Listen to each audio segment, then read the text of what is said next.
Hi, everyone. Welcome to another episode of The Joy Mentor. I have a very special guest today. I'm super excited about her. Her name is Jana Beeman. She is a dear, sweet friend of every animal out there, and we'll talk about that in a minute. Jana Beeman is of Spirituality for Today as an international transformation coach and certified past master coach trainer, specializing in helping people move past blocks, brainstorm solutions, dissolve fears, and step into their power while creating the life and success they really want. She carries 35 certifications, and this blows my mind, including hypnosis, NLP, EFT. She's a Silva Life Master and is a master of multiple personal development techniques, currently completing her master's in interpersonal psychology with a focus on fear. As a teacher, she helps new coaches find their voice, hone their skills, and become stronger practitioners so they can be a force for change in the world. Hello, amazing lady. Hello. Oh, I know what else I want. Sounds so good. Was it good? Oh, good. I know what else I want to say, though, and this is really important to you, especially. A portion of all proceeds is donated to various animal and wildlife preservation charities. I love this. Always has been and always will be. Yep. Welcome. It's great to see you today. Yeah, and I'm a party of two today. You won't see the other half, but my little fuzzy cat is here with me, and he has captured my hand and is now sleeping on it. So Oh, there you go. That's what they do. I love that. I love that. Well, I know that you are just like so multi-talented. It's crazy, but I'm hoping that you can take us to like, when did all this begin? What started your journey, this oh journey? geez, how much time do we have? Yeah. Okay, so actually, my spiritual journey started when I was a little tiny kid. I was probably 3 years old when I started to know that I was different. And by the time I was 5, I was firmly on a spiritual path. And it's very weird because you just don't hear that people start that early. But I did. And basically, I'll shortcut the story a little bit by, when I was 7, I was hit by a drunk driver on my bike. I landed face down on the curb. I shattered my teeth. I broke my kneecap. I shattered the 3 little triangular bones at the top of the spine that connect the spine to the skull. I had chronic migraines pretty much every day for the next 4 decades. And so a lot of my personal development kind of quest has been mainly because modern medicine couldn't really help me at all. And I was looking for anything that would help me control how I reacted to the pain, because I was unable to be functional for a while. And then when I was 12, I moved out of my house. So then I had a choice of either living on the street and having things go really, really badly, or I could pull it together and find some ways to make a living. So I actually started my first business when I was 12. And so the personal development has been self-defense, honestly, but it's led me through so many things. And I always thought, well, if I'm going to try this, I need to really dedicate myself to it.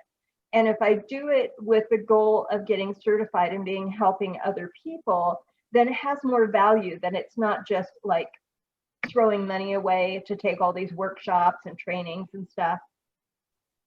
But, I think a turning point for me was meeting Jose Silva in LA back in the mid 80s and going through, back then it was called Silva Mind Control. And I got to work with him directly for a couple of weeks, and I was hooked. I took every training he offered after that. And it firmly rooted me on my path. And I'm a lifelong learner. And my numerology reading came out that you are a student who is a teacher who is a student who is a teacher.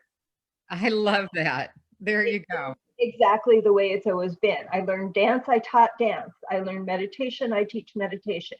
I learned yoga, I teach yoga. Everything that I do, I end up teaching. That's excellent. Well, that's a great way to be a student. I know Mhm. that you tried so many different things to solve the incredible migraines you were having. And what actually worked? Like what actually, when did they go away and what happened there? It was kind of interesting because I had literally done everything I could find. I had gone through acupuncture, and I'm afraid of needles. So doing that was a huge leap of faith. I took acupressure classes. I took, massage class. I took everything that I could think of. I went through a year of Ayurvedic practicing to kind of get a feel. And I had done all kinds of things. I knew I had food allergies. I had eliminated all the ones that I could identify. Mm. And then finally, about 12 years ago, I was injured and I was at a place in my life where I thought I need a little bit of a directional change. So I thought about being a health coach. And I took a health coach training, and one of the audios that I listened to early on got me thinking in a new direction. And I tried some things, and within the first couple of months, I had turned them off. They didn't just taper off, they just went from boom to nada. That's a And so it was a combination of things. It was doing a hormone cleanse. It was doing finding out more of my food allergies. It was finding some new nutritional deficiencies. It was doing some electrochemical balancing. So there was a lot involved with it. But I got so much information at one time that I was able to really find a lot of keys. And so it really did stop almost instantaneously. Wow, that's wonderful. That's wonderful. I know there's so many people out there suffering with migraines that would like to have that happen. So I know that you found some keys. I also Mhm. know that you talk about, how we can be like at optimum health. Like, are there specific things that you think we all need to do in order to really have great, vibrant health daily? Yeah, and one of the key things, get off of the processed foods, live whole foods, home cooking. I hate to cook, I'll be honest. I really do not like to cook. I have become the queen of the one pan meal. So I'll throw in like an ahi tuna steak, and when it's halfway done, I'll throw a pile of vegetables on top and put the cover on and steam the rest of it. And one pan, 10, 15 minutes at the most, and I'm done. So I have become really, really good at even 3 and 4 course meals that are all cooked in one pan. That's great. That's a talent unto itself there. And it's Hmm. true. I know. I think I watched my dad sadly die of Alzheimer's, and my dad was a junk food junkie. Like he loved, loved, Yeah. loved junk food. And so I've always wondered how much of that actually had to do with the way he left us, because it was sad watching this Yeah. brilliant man who actually was a rocket scientist end up, unable to do the simplest things. So I love Yeah. to say that because I know that it's very true. It makes a huge difference. Exercise every day. I walk at least a mile a day. I bought an exercise bike, and I've put, in the last few months, over 600 miles on it. So doing the things that you can, if you're not a gym rat, which I'm not, that's like the most painful thing on the planet to me, because right now I'm super heavy. I am not in my best shape because of my ankles and my feet. And while I have been working my way through it, it's been a much slower recovery process. And, if you can't go to the gym, get an exercise bike. You can fold them up, stick them in a closet, and it can be that simple. Yeah. So do something. Yeah, and it's interesting. I know you struggled with your ankles. I remember you and I talking about that, and it's not easy. So I love what you said. I actually this morning went on a bike ride, so I'm starting Mhm. to try to do that, once or twice a week, and it's nice and cool here in the morning. Mhm. It's been beautiful. Soon weather will have its own way with us, I'm sure, but right now it's been beautiful. So I know that you also talk about like your spiritual health. Yeah. And so I know we both talked about dealing with anxiety before. Like, what are some of the things you do or suggest to really help with anxiety? One of the biggest things is I think when we get a lot of anxiety, part of what happens is we tend to lock our body. And when we lock our body, we're breathing up here, right? When we're breathing up here at the very tip of the chest, we are not getting oxygen. We're just not. It's not going through. So focusing on that deep belly breathing, breathing all the way down into the bottom of the belly and breathing slow and deep really will help to release things, because when you inhale, you can inhale that feeling of peace and safety, because anxiety is basically feeling unsafe, right? So breathing in that feeling of peace and safety, and then when you breathe out, feeling the neck, shoulders, and back just releasing. And when you can do that a few times, it's like, oh yeah. And what happens is you get back in your body and you're not running on the hamster wheel up here, which is what drives us all nuts. Yeah, I love the hamster wheel because I've used that analogy in my business too, because that is what it feels like. We're not going anywhere. We just have these incredible reoccurring thoughts until we Mhm. take care of it. So I love Yeah. that you talked about that. And then the other thing I love about you saying breath is it's the one thing we have with us everywhere we go. Yes. So it's such a great tool because regardless of where we go, we can just stop in the midst and remember. And I love being able to push the pause button Hmm. because I didn't give myself permission to do that until I was much older. I Hmm. made myself, muscle through. And now I love the fact that it's like, nope, I can hit the pause button and stop and just breathe and get Yeah. into feeling okay and not let any runaway thoughts take me away. So I love that you do that. I know you talked about the Silva method. Can Hmm. you talk to us a little bit more about like what that is or what you learned to practice in that method? So basically, with the Silva method, what you're doing, it's sort of a combination of self hypnosis and then other personal development tools. So with the Silva method, I learned how to take myself from fully conscious to alpha, beta, or theta, even in about 3 breaths. And because I'm a daily meditator, now it's just kind of like I can drop into it in seconds and be in that place where I can really tap in. And when you can tap in to something that is bigger than you, the energy of the universe, divine mind, whatever you want to call it, then you are not alone and you're not the only thing doing whatever work you're doing. So whether you're doing it for yourself, or I do a lot of healing for animals, I am never just pulling my own energy out. I'm tapping into that source energy, that higher divine energy, which animals relate to super well, and channeling through that. So it makes it much easier for me to do that kind of work.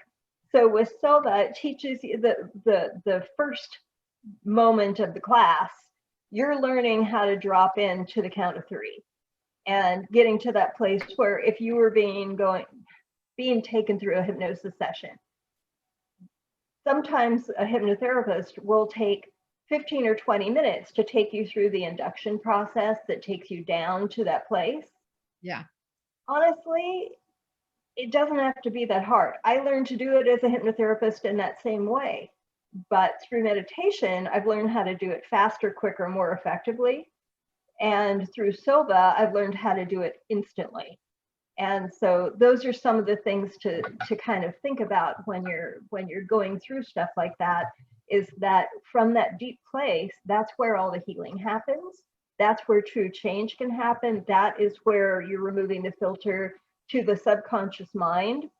So then you can work with the beliefs that are burbling underneath the surface, that are getting in your way and causing those repeating patterns, and start to shift things in a way that makes everything flow much more easily. Yeah, I love that. That is just so true. And it's amazing how many tools are out there for all of us, right? To use Mhm. that. That's a very good thing. And I'd heard of it, but I just didn't know a lot about it. I know that you also teach EFT. Yeah. Yes. So can you tell us about that method and kind of what it involves, why it works, that kind of thing? So EFT, emotional freedom technique, it is tapping. If you've seen Nick Ortner's World Tapping Summit or his Tapping Insiders Club, I actually have some audios in there. Um, it's becoming more and more mainstream.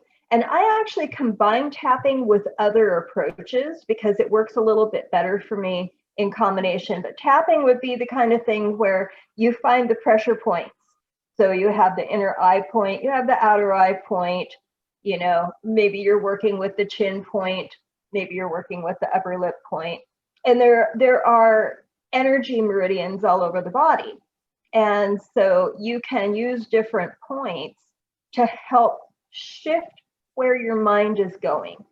So it's an interesting thing. And I think EFT is a very effective way of starting to change beliefs. I use it in combination with other deeper techniques so that it works more effectively faster.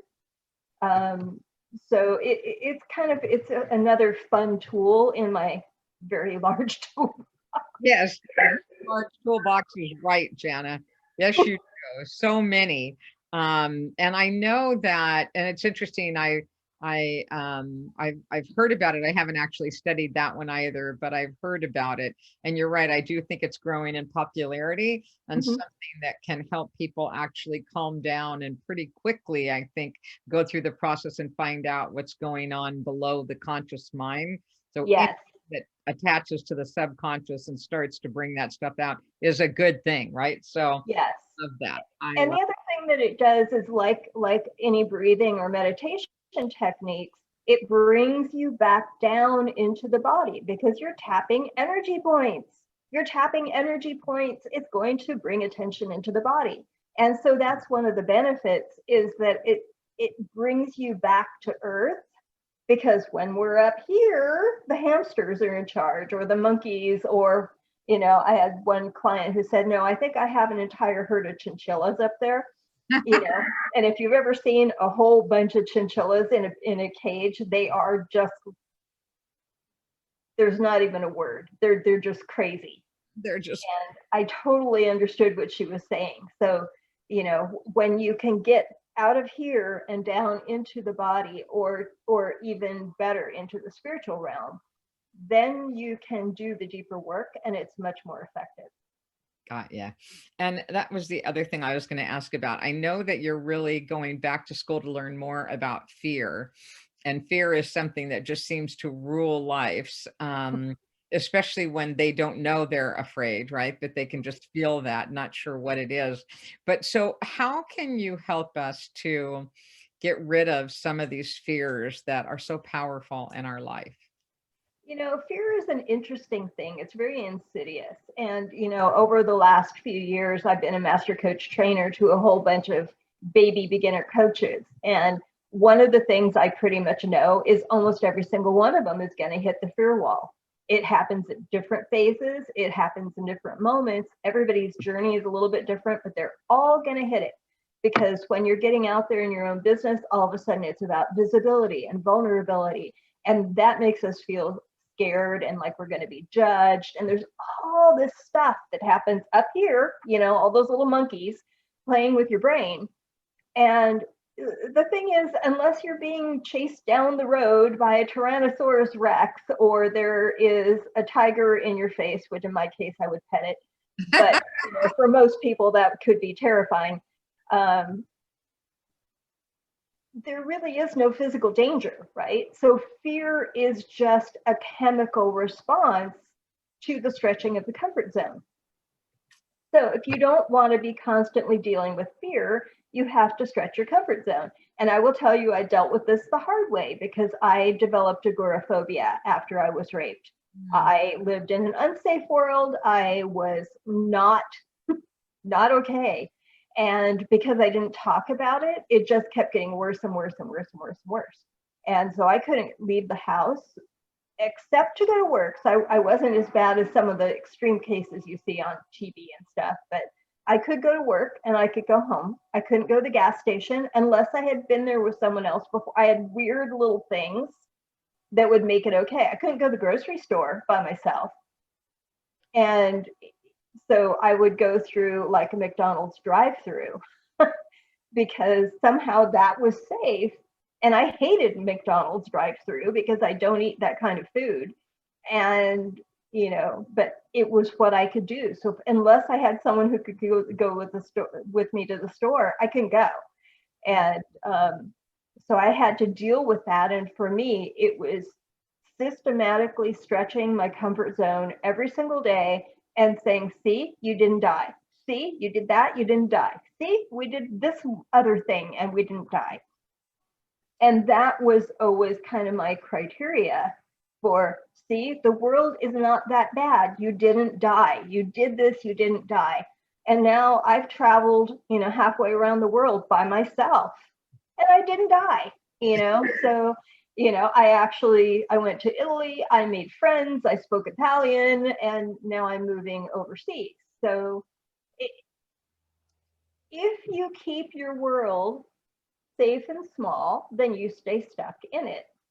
And the more you start to expand your world in any way, shape, or form, you know, if it's performing in public, if it is, you know, getting up and introducing yourself in a room full of strangers, if it is going to a party with your partner and you normally would hold up a wall somewhere, maybe you don't.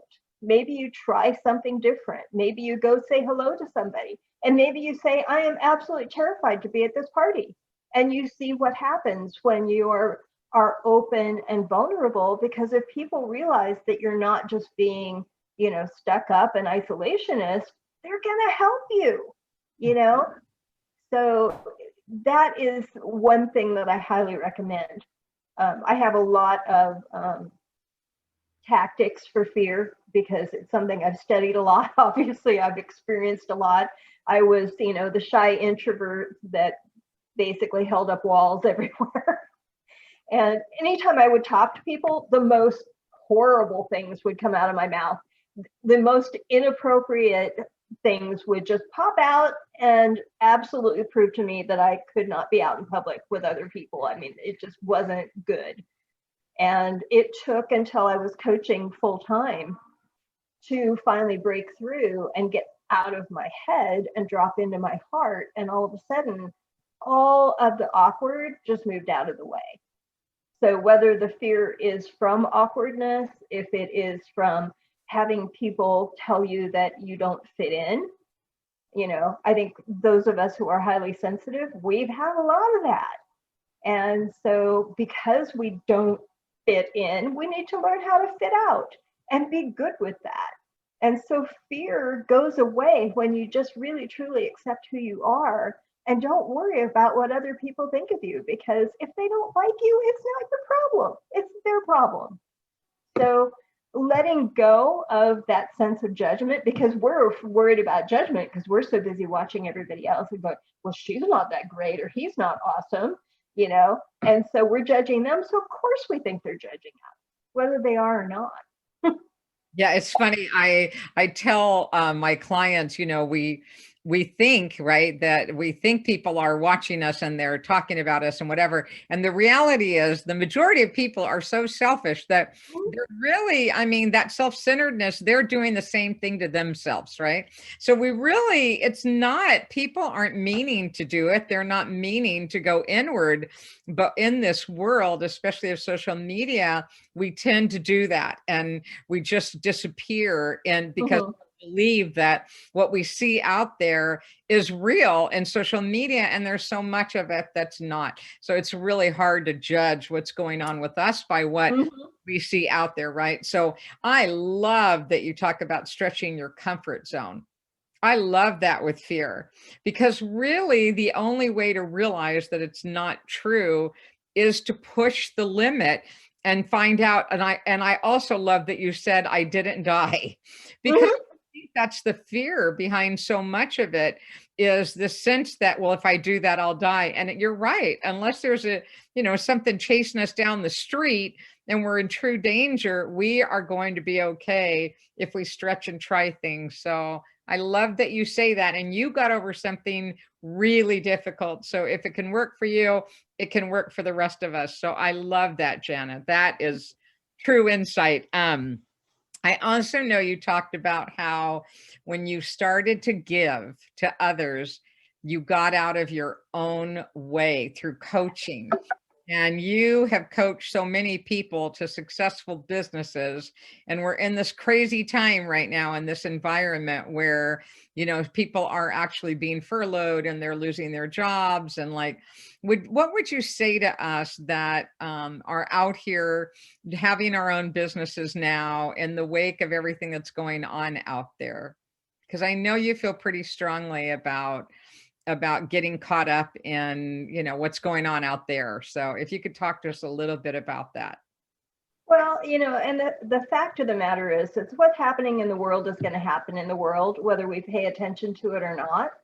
If we put our time, energy, and attention on leading by example, of, doing our work, of finding innovative ways to do it right now, of being of service, and really just really watching our negativity, because that's the thing I see a lot of, then we can start to shift the balance. And the thing is, I've really seen that, especially over about the last 10 years.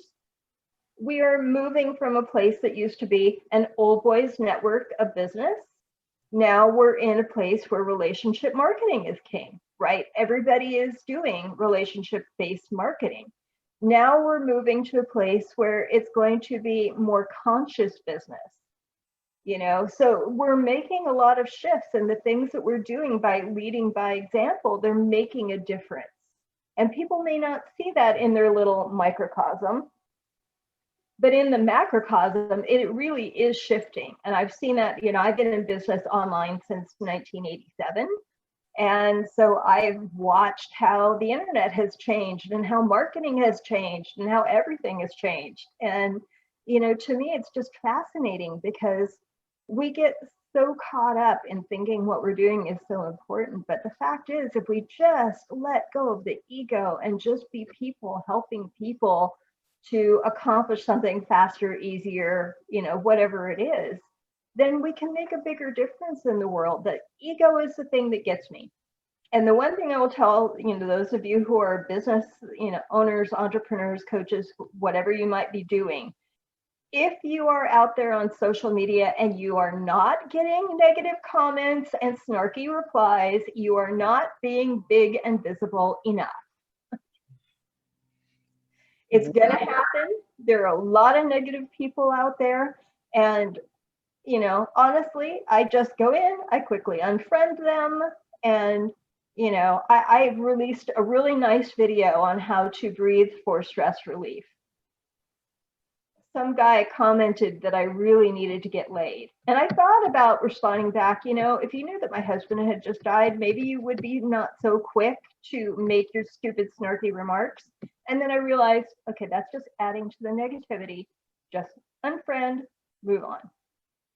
So if you're not getting some snark, if you're not getting some negative comments, if you're not having people say, why do you think you're the one, then you're not being out there enough, and you need to step up your game a little bit.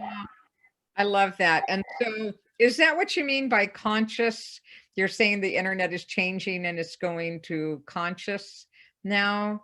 Well, business is changing, and business will be going to a higher level of consciousness. Social media, unfortunately, there are a lot of people right now who are unemployed because of COVID and all of that. There are a lot of people who are angry because of politics and this and that, and they use social media to lash out. So I don't use social media as my metric for anything. Social media is going to be absolutely the worst of who we are 99% of the time. The people who are doing good on it are going to get drowned out for a while. but we will get to a point in time where we're kind of moving towards a tipping point in consciousness in the world at large, where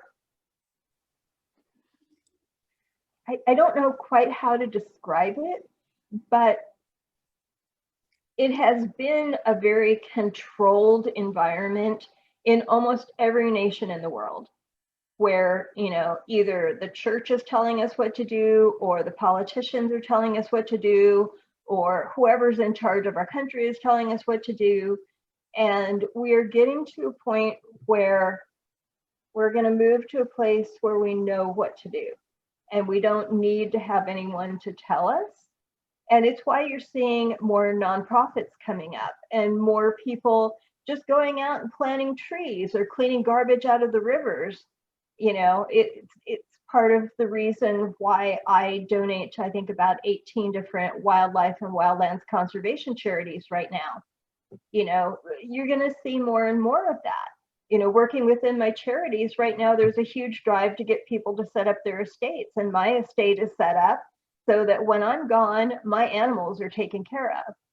And so, you know, we're moving to a place where that consciousness, that ability to realize that we can be a force for good in the world, is getting to me more important than ego. Ego has kind of been the thing that's driven us for the last 70 years. And now we're going to start moving into a little bit more balanced place. Wow, thank you so much, Jana. I'm wondering, it's interesting that you're talking about that, because now I do understand more of what you're saying. And to have everybody just like get out of their own way. I like that, because I see it too, where people are just doing it. They're like, I'm just going to do it. No one's going to stop me. And I'm not asking for permission. I'm going to serve. That's how I feel. I'm going to serve people regardless, wherever I am, that if someone needs something, I hope I'm available, right? To do that good. So I love that that's what you're doing. And I wanted to ask you too, just on the, you know, because I know you coach entrepreneurs, like what is the biggest mistake that you see people make out there? You know, I think one of the biggest mistakes comes from ego, where we decide that instead of really being visible and vulnerable in an authentic way, we put on a mask, not the COVID kind, but the other kind. And through that mask, we are then taking on a persona of an entrepreneur or a business owner. And so what we're not putting out there is our real self. What we're putting out there is this image of who we think somebody might relate to.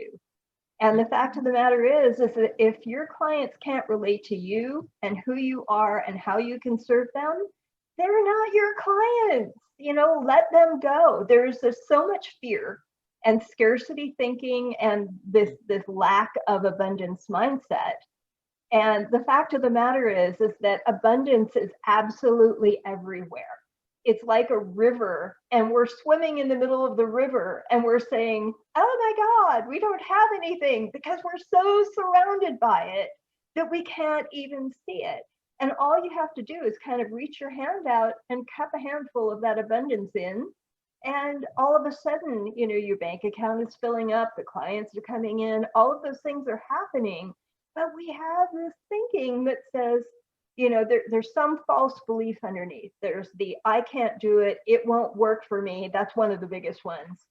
And if you're trying to enroll clients, that's probably their biggest thing, is they think it won't work for them.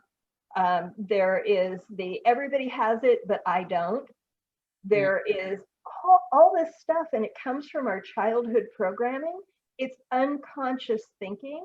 And until we start to really pay attention to how we think and how we think it and how we prove ourselves right by interpreting the things that happen in the world, we're not going to change that. Yeah, I love that. It's funny. I realized, you know, the part of me that's, I call it the human mess. the messy part of me, the part of me that, is unsure, the part of me that goes through all of that and that went through addiction and went through everything I've gone through in my life, right? All that mess is the best part of me. That's the part of me that I realized at one point when I was helping other people, because I've done it for free for years, right? Yeah. Is that what I realized is that I wish I had done even more. I wish I'd Hmm. made even more mistakes, and I've made a bunch, but I wish I'd made even more because then I could say, me too. Me Right. too. And the more I think you dive into trying to help other people, the more you want to say, me too, because you see Hmm.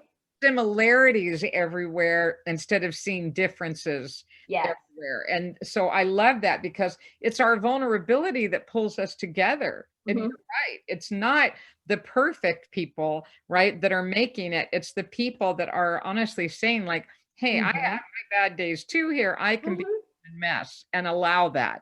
So I Yeah. love that you talk about that, Jana. Yeah. Suzanne Evans always says, make your mess your message. And I love that because it's really true. And my life has been an absolute freaking mess. I've gone through every possible disaster you can imagine. I've had a house burned down. I've had my husband die. I've lost my entire family. I've been attacked. I've been through violent things. I've been chased by gangs. Don't even ask me how, just wrong people, wrong moment, right? Yeah. And the thing is, I've always been a really authentic, integrity based person. I've never done anything that is actually wrong. I've never stepped outside the law or anything like that. And it's funny how many things will happen in a lifetime. You know, I found a dead guy on my front porch one day. I mean, things like this happen. It, and you can either let it be the thing that stops you or the thing that helps propel you. And so when you have a lot of mess, and my life being pain filled and full of struggle, there's been lots of mess. But the other thing that I figured out is that it's really a choice. You come into this life to learn certain things. And if you start to get to the point where you see you're going through it over and over and over and over, you know, you have an opportunity to really just say, okay, I've learned that lesson. I'm ready to move on to something else. And what I believe is that there are many layers of life, and that maybe the bottom layer is full of struggle and stress and all the ick, and maybe this layer up here is like ease and flow and purpose and all of that. And you can hook yourself up. I see them as a bunch of surfboards, don't ask me why, but if you imagine there are a whole bunch of different surfboards, you can hook yourself up to the next level and the next level and the next level and the next level. And so that you get away from the struggle and you get into the ease and flow and you move into that deep contribution. And it really is a choice. I love that, Jana. You are such an incredible lady, and this has been an amazing interview with you.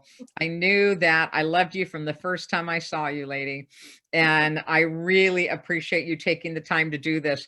I want everybody to know that her website, and there's a free gift right below. Will you tell them about the free gift that you're giving them, please? Yeah, it's really all about releasing fear because it is the thing that keeps us stuck, safe, and small.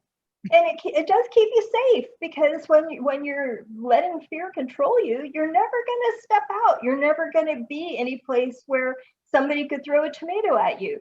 But I will tell you, from having tomatoes physically thrown at me at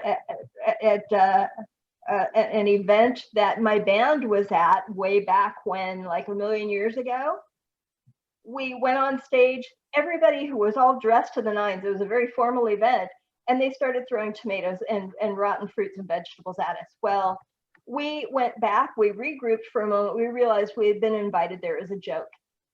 Oh, And so we decided that we would blow their minds.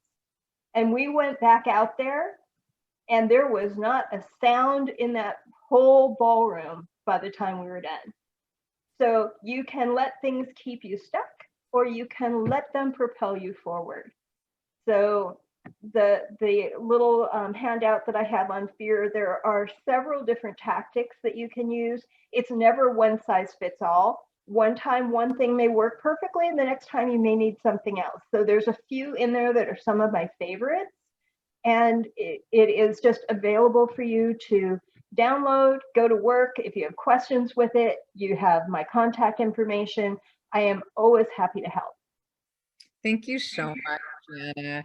Thank you. And everybody remember that her generosity leads to all these amazing animals as well. So just remember that when you go look up this magnificent lady. There you go. And there and case in point. Jana, thank you so much. I hope you have every good thing flow to you, and I'll talk to you soon. Thank you. Thanks so much.